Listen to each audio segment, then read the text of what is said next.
Chase is a man among boys. Dials up the deep ball, looking for the connection, and he's gone! Got locked in now, laser focus! That's who you are! That's what we are! That was kind of sweet. Hello, everyone. It is the Balls Deep Show. Yeah, that's what I'm calling it now, man. It's a show that I created in my little office in my house, in a tiny-ass office that used to be my brother's room. It used to be my big bro's room, and now it's an office where I make fun of NFL players, and especially Patrick Mahomes and Russell Wilson and the whole Rams organization and the whole Seahawks organization, because fuck those guys, man, because 49er fans don't like those guys. And, you know, not only am I a depressed Ohio State fan, I'm a mixed emotioned 49ers fan, but low-key optimistic that Glock Purdy can bring us to the promised land. I think it's possible, dude. Not gonna lie. Oh, dude, what I wouldn't give, bro, to see the white chocolate backfield just reign supreme, take us all the way. You know, but a lot of shit's been going on.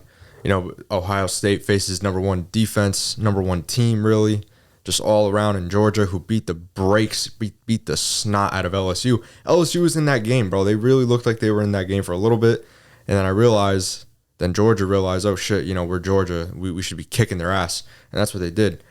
But Ohio State's a bit different. You know, we almost got fucked out of the playoffs. We put terrible performance against Michigan. We almost got fucked out of the playoffs, but we're back. If we get an Ohio State-Michigan natty, do you know the bender that I will go on? I will go on a bender that won't stop until I'm dead. Dance Till You're Dead is going to be playing in the background. I got the Pat McAfee show on. It's a great Friday afternoon. It's currently 12:12. It's the jolly season. Look at that. Look at that, dude. I told you I was going to decorate a little bit. I did a little bit. I did what I could. But yeah, man. But before we get into everything, bro, what we saw last night, dude. What the fuck did we see last night? I can't believe that. Well, like, the NFL has never seen something like that before. And Kirk Herbstreit said it on live TV. Not trying to make it more than it was, but it really was that. It's nobody. We've never seen that. A player that got benched, got traded, got released, and got claimed off waivers, and starts a game 2 days later and wins the game on a game-winning drive, 98 yards, for everything that Baker Mayfield has been through. Like, that right there is incredible, and it definitely makes other people think differently of him that thought negatively of him before. Because sometimes I feel like it takes that. It just takes that little. And that really isn't that little. It's pretty fucking big. You came to a team that's dog shit against a team that is really hot, and you're throwing at guys like Ben Scarani, making him look like fucking Cooper Kupp. That's Cooper Kupp 2.0 right there. Throwing at Van Jefferson for the game winner. It's like, and he's wearing number 17. He hated it. He doesn't like the number, but he something fucking worked on that drive to go 98 yards, bro. But that was incredible, dude. Baker Mayfield, you deserve everything. You deserve a lap dance tonight from Sky Bree. You deserve a lap dance from Sky Bree, Baker Mayfield. I hope you got that last night. And if you didn't, hopefully you maybe took a few shots with the boys or something, but that was great. And for the Raiders, for you to be that is disappointing as fuck. Right, dude, I'm not even kidding. That right there ended your season. That was it. 4 losses of 13 points or higher, leading by 13 points or higher. The Raiders lost 4 of those games where that was the case. Tough. We got a new segment called NFL Dump. We're going to just take a little deep dive into some random NFL facts and memes. Kareem Abdul-Jabbar, yes, that is his name. He led the NFL in touchdowns in 1997. Matthew Slater has played 15 seasons as a wide receiver, and he has 1 catch for 46 yards and never scored a touchdown. That would be my stats as well. It's okay. And he has the same name as me, so there you go. This dude, Cecil Shorts. What did he even do? I don't know. I just can't explain it. Sometimes I just find myself thinking about him. The fuck happened to this guy? Fitzgerald Toussaint. That's a hell of a name, too. Fitzgerald? That for that to be your first name, you got to have some balls to go outside with that as your first name. Goofy ass first name. Just a reminder, it's no Lamar slander, by the way, but this is a real stat. This is a real thing. This is a real fucking thing. And the crazy part is that in that divisional round against the Patriots, the Texans were actually competitive. But yeah, as for Brock Osweiler, dude is he's a professional robber. Robbed the shit out of the Texans and just got released or traded or whatever happened to him. I don't even know. Guy got paid $100-something million or something like that for 6 years. 6 fucking years. Just for playing 5 games on the Broncos and getting benched for Peyton Manning. And when he had the best defense and a great running game and he got paid all that money. It's just the Texans, bro. Texans moment. That's all I can say. It's the holiday season. Week 14. Let's get right into it. Minnesota, Detroit. The purple team travels to somewhere called Detroit, Michigan to face off what some consider as a football team, when what I consider is a bunch of knee-biting men that are in fact on a hot streak. The Detroit Lions have won 4 out of their last 5, and they could have easily won all 5 if it wasn't for Stephon Diggs, and the Lions being the Lions on occasion, which is what they will do. The Detroit Lions scored 28.4 points per game and have allowed 19.8 points per game over the last 5. So they're outscoring their opponents by almost 10 points on average. They're a real team. They are a real team. Don't get me wrong. I'm not trying to slander or anything. But you don't get that. I mean, you don't get that way on accident. You don't get to 10-2 by mistake. You are a real team. But the defense has had some really, really rough moments. But the good news is they're getting Cameron Dantzler back. I don't know if he's going to play in this game. I didn't look into it that much. And I heard Dalvin Tomlinson, they got him back. So it's looking good for the defense. Just a lot of games that, the Cowboys game, it's like you get a game like that away from you that badly. No matter what, it's always alarming. And I know I just got a text. I think overall Minnesota's a team that can beat almost anyone and at the same time lose to almost anyone, which it's crazy because even when they're good, they were always known for being average and always losing close games. And it's the same case. This time they're winning close games, and even when they're good, they're still the most average. They're still the most average kind of good that you can be. I think it's just the Kirk Cousins effect, man. It's just a reminder we probably shouldn't let Kirk Cousins know that the Super Bowl is a primetime game because we all know what happens when that's the case. When Kirk Cousins is in a primetime game. The Vikings are coming off a jolly last-second win over Mike White, who after fact-checking is in fact not related to Buccaneers linebacker Devin White or Raiders rookie running back Zamir White, for those of you who did not know that. The Lions are coming off a win against the other White, Trevor Lawrence, the white guy in this case. I love this game. I think it has everything brewing to be a fairly high-scoring matchup, and the Lions can take it. Divisional matchups usually aren't like shootouts, really.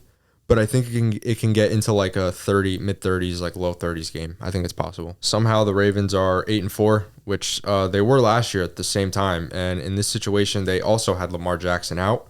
And when that happened, they lost 4 straight. So I don't think Baltimore is winning the division. The Bengals are a much better team, even though they beat them before and they have the same record. It's kind of weird, but I do think the Ravens are the worst team. They just aren't very good right now. If fully healthy, at full strength, I think they are the same kind of talent level, kind of. I think the Bengals are still they're better. They're still better, even at full strength. But they're gonna have to lean on a guy named Snoop Huntley. So I don't like my bet there. I don't like my chances with a guy named Snoop at quarterback. The Ravens are going to try and lean on their 54-year-olds, Justin Houston, Calais Campbell, and Deshaun Jackson, who were all in the NFL when Lamar Jackson was in high school. The Ravens have blown leads all year, and they have blown off Justin Tucker for saving their ass multiple times, but he hasn't been able to do it so much this year. If the Ravens, though, are just able to run the clock and give Justin Tucker field goals and let him kick instead of trying to drive the length of the field, they have a chance to win with just kicking field goals. So if you can just get in the field goal range for Tucker, let him kick 10 field goals a game, and you probably win. Probably win a nice 18-15 game or whatever the final score would be. Now the Steelers they're not necessarily hot, but they've won 3 of their last 4. defense is looking better. Nice back-to-back wins, and yeah, they're coming off on a back-to-back wins against two teams that have made Matt Ryan regret playing football. And despite having a tough start to his rookie year, Kenny Pickney is doing pretty well in the past few games. Overall, the team looks better, I think, especially with JJ coming back. I mean, TJ. Excuse me. Sorry about that. Yeah, that all-pro fucking guy, man. He is something else. I'd like to think that TJ stands for totally jacked, because that would be fucking dope. And it's true. So, TJ. He's jacked. He's fucking jacked. So it would be true and it would be sick at the same time. The final score might be 10-7 in this game. I think it'll come down to what quarterback makes the least amount of mistakes. It's two really good coaches, so I think they'll find a way to score at the same time. So I don't think it goes over the whatever the over is. I don't think it goes over that. So take the under for all my bettors out there. Philly Giants. Ooh, this could get ugly, man. Hold your breath, man. Giants fans, they've kept games close, and they haven't gotten out of games, so I don't know how much I'm expecting this to be a blowout. They run the football and keep offenses from, getting big plays and stuff, but that's exactly what the Titans were, and look what happened to them. It's like, it's a divisional game, so it could be a little different, but the Giants are just so hurt, man. They don't have a Dory Jackson, no Wandale, obviously, towards ACL, no Xavier McKinney, and possibly no Leonard Williams. It's just been tough to see a team like this. They really have no business being in position to make the playoffs, but they are, and it's tough because they've just been fucked by injuries, Kenny Golladay, and more injuries. Philly is just cruising right now, man. It's tough. They're about to go into New York, and it's an important game. It's the first important Giants-Eagles game since what, like 2011, maybe 2016 when the Giants were good and the Eagles were okay. I've been to MetLife, and its popularity and attendance may not be up there, but it's a cool atmosphere. It's like the stadium's like a bowl. It's like a bowl, so there's no openings in it, and so the noise kind of bounces off, and you're able to see everything. It's a good experience, and man, it's a whole lot better than that fucking broken down fort that the Titans and the Commanders have. How can I forget the Bears? Yeah, the fucking Soldier Field. The NFC East has the highest winning percentage out of any division this season, which is just something that I did not expect. And any other year, the Giants would win this division.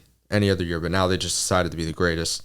And now they're just trying to hold on to their wild card spot. The Commies are sneaking up, man. The Lions, who beat them, are sneaking up. The Falcons, possibly, with 38-year-old rookie Desmond Ridder now getting the start. The Eagles have it all, though, and it pisses me off. They have their handsome Squidward flying high at quarterback. A.J. Brown can't be guarded. Their defense finally woke the fuck up.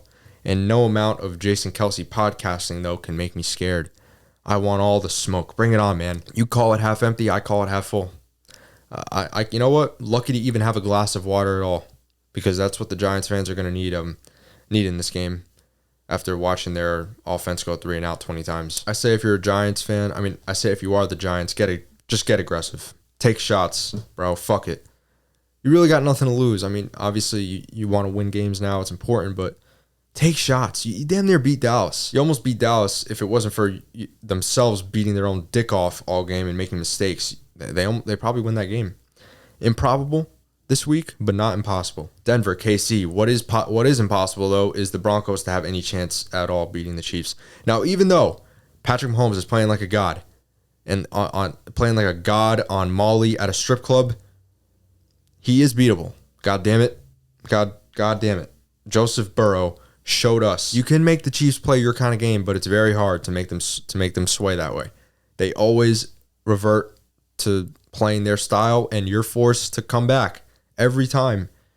You have to take blows and maybe get a few takeaways and then punch back. Be aggressive. Their defense isn't that good. They're not good at all. The only problem is the Broncos' offense is worse. They're just bad. So it's the battle of mid versus the battle of ass in this one. And somehow by chance, though, the Broncos' defense has held their opponents down all year. And I don't even know how the defense isn't losing their mind. Besides Mike Purcell, he showed his aggression a few weeks ago. I don't think it's a blowout, though. It could be, but I don't think it is. I think the Denver defense is going to do what it's done all year and keep it relatively close. Now, Russell and Mahomes was supposed to be what everyone was waiting for, and now it's safe to say that people would rather watch ice melt or Brock Purdy versus Tom Brady. I'd rather watch my dog take a shit than watch this game, honestly. And the game is in Denver, and it's supposed to be 60 degrees. And in Denver, in 60 degrees in December in Colorado, I don't even know how that's possible. So maybe, just maybe, that could mean that the impossible is happening. So Russell Wilson and the Broncos might win. And, as much as I love seeing the Broncos lose, because I think it's so funny as a 49er fan seeing Russell Wilson go somewhere else and have no success at all, I almost want them to beat the Chiefs. Because, so I'm conflicted. It's Russell Wilson versus the guy that took away our sixth Super Bowl. Russell Wilson did that too. He stole our sixth Super Bowl. Hey, you know what? I'm rooting for no one in this game, man. Fuck it. Tampa Bay, San Francisco. Oh, man, this game. Dude, it is the GOAT. Brock Purdy. Going up against Tom Brady. And every QB that's made his first career start against Brady has lost. Brady is 7-0 against them. I hate to break it to you, man, but there's no jinxing here. That might end Sunday. That streak might end Sunday, man. In the world of Brock and the 49ers in this era. I was looking forward to Brady and Garoppolo finally playing together, and I've gotten robbed of that twice, man. It's the second time this has happened. Last year, the NFC Championship game, I really thought that it was going to be Brady and Garoppolo. I was watching that the Rams game, and I was saying to myself, the Rams match up well, but it's Tom Brady. I'm not going to count him out. And I really thought that I really thought that it was going to be Brady Garoppolo. The Bucs have looked terrible in the run game, and it's the last ranked rushing offense against the first ranked rushing defense and the first ranked defense in points per game, yards per play, all that, literally everything almost first ranked everywhere. One of the worst scoring offenses too. And listen, I don't think the Bucs win, but it's still Tom Brady. It's one of the few quarterbacks that you can disregard everything that he's done before because he just needs a chance, and you never sleep on him. No lead is safe no matter what. And but Kyle Shanahan said this about Brock Purdy. Brock came in and made some big plays. He's got some balls out there. Forgive me for saying it that way. We got to clean some stuff up, obviously. But just throwing him in there in the heat of battle like that, how much zero that team did too. Yeah, he has some balls. He's got balls of steel that can't melt, even with a red hot Tom Brady coming off a comeback. I like this game. I really think it's interesting against a team that might have momentum off of that game-winning drive and a team that clearly has momentum coming off of 5 straight wins. I want you to know this defense is real. It's like the 85 Bears. It's probably better than their 2019 defense that took them to the Super Bowl. I think that it's close, but the way that they're playing, I think they're better, and it's a Super Bowl caliber defense, hands down. They're first in almost every category, like I said. Dude, call me crazy. I don't think San Fran misses a beat as a team with Brock. I thought that originally, but I don't think it now. Man, on everything I love, I said in my car on my way to get food before the Sunday night game, that fucking disaster, monstrosity that happened to the Colts, I said in my car, this can't be it for Jimmy. Something about it told me, a voice in my head was like, man, this isn't season ending. I don't know what it is, though it's said to be season ending, but I don't think it is, man. I don't think it is. And look at that. The next day, I wake up at 2 p.m. and I get news that there's an outside chance it's not over. Jimmy could be coming back. If it really was over, if everything was meant to be over for him, he would have had surgery. That would have been the case, but it's not. Almost 10 times out of 10, when you have what's to be considered a season-ending break in your foot, it's almost always the end. It's like the Liz Frank is what the injury was meant to be, and it's considered to be an ACL for the foot, according to Darius Butler. That's how he put it on the Pat McAfee show. That's how he called it. To even considered to be a chance is a miracle, because 10 times, like I said, 10 times out of 10, that's it. Like a break in your foot, it's over. And he got really lucky. So I'm not ready to say it's over. Sunday Night Football, man, I can't wait for this game. I love the Chargers, even though they piss me off. I just can't let them go. I don't know why. Dude, I don't know. Herbert and Tua, some of the top QBs among that very talented 2020 QB class, going head-to-head. Huge game in terms of playoff seeding. Tua and Herbert coming off disappointing losses. It was a disappointment for both teams last week. It was no different, for the Chargers against the Raiders. They lost to a team that was hot, but isn't that good. The Chargers, they won't have Bosa, won't have Joseph Day, no Callahan, but they will have Mike Williams and Keenan Allen together, and the only thing the Chargers need to change is their running back situation. They don't run the ball with Eckler because they pass him the ball underneath, good enough to be considered an alternate, because you don't change the way defenses play you just throwing dump-off passes. You need to have an honest run game, no matter what. Even though the league is changing, no matter what, running the ball will always be important, because it can change a team that isn't that good. If you can do that one thing good and keep defense honest, not turn the ball over, etc., it ups your chance of winning by a lot. And it just doesn't make sense. Change it, dude. Kelly, your other running back, run it up the middle. You have a fullback. Use him, dude. You just have to make life easier for Herbert. You're not going to win games consistently with Herbert, no matter how good he is, throwing 40 times a game. It sets up your entire offense that way. If you just stick to the run, it opens up everything. That's why the Chargers aren't able to sustain drives, and that's why they're up and down so much, man, because Herbert will win you those games when you need him to, but then eventually when you ask him to do everything all the time, like Josh Allen, he can't. He's still human, and he needs balance on his team, and the Chargers just don't have that, but they still have a chance, man. And if they could just get healthy, if they could string off wins here, I think they can afford to lose one more game, because I don't think the Ravens are making the playoffs. I think it's going to come down to the Patriots, Ravens, Chargers, maybe another team for that final spot. And I think they have a chance. And the Dolphins are kind of in the same boat too, man. Their run game, I thought it was going to get going, but it's not looking like that's the case. But maybe this is the game that Mostert goes off and it changes the game.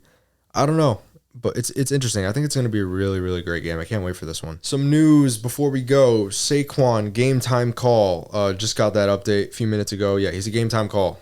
Odell's not looking good to play this season. He's got some new teams too. Ravens and Chiefs are looking interested, but I don't think he's playing. I don't know. It's not looking too good. Oh yeah, excuse me for being a fucking idiot. I completely I overlooked the I didn't talk about the Jets Bills game. What the fuck is wrong with me? How can I miss this game? Out of all the games, I talk about the Broncos game before this one. The Jets and Bills rematch, dude. Something I'm ready to see. Oh man, dude, it's Sauce versus Diggs. It's Hall of Fame quarterback versus Hall of Fame quarterback. Top 10 defenses. Matchups are going crazy in this shit. The Jets pulled it off last time, and I honestly think it could be much different, even though the GOAT, Mike Icy White, is in there. They won with Zach Wilson, but I don't know, man. There's something about this game. The Bills lost the one. I don't think they're going to drop another. They're hot right now. I think they figured themselves out. They lose Von Miller for the year, but they get their first division win against the Patriots. Kind of hard to believe they didn't have a division win coming in this one. They beat the Patriots, and I think they keep that going, man. It pains me to say, but Jets going to Buffalo, I don't think they beat the Bills. It's tough. The Bills, they're playing better. It's just one of those things where you lose one to your division rival. You're gonna split it. Not throwing anything I'm not claiming anything left for dead just yet. But it is December, and it's the season of giving. And for the Bills Mafia, it's the season of getting fat hospital bills, because they're going to be breaking ribs, breaking all those tables. So Josh Allen makes it all worthwhile, though, dude, because, watching him play, it's like you finally have something to root for after not having anything to root for since fucking Thurman Thomas and Jim Kelly losing you 4 straight Super Bowls. The past 3 games, the Bills have overcame traveling through the fucking Mount Vesuvius of a snowstorm and having found a run game, dude. They finally have it. James Cook, Dalvin Cook Jr., and Devin Solitary, man. They look like they're finally getting things going. They finally figured themselves out as much as they have all season, and it's really showing. I think this is the run that they finally go on. They're the number 1 seed right now, I'm pretty sure, and they have the potential to be the number 1 seed.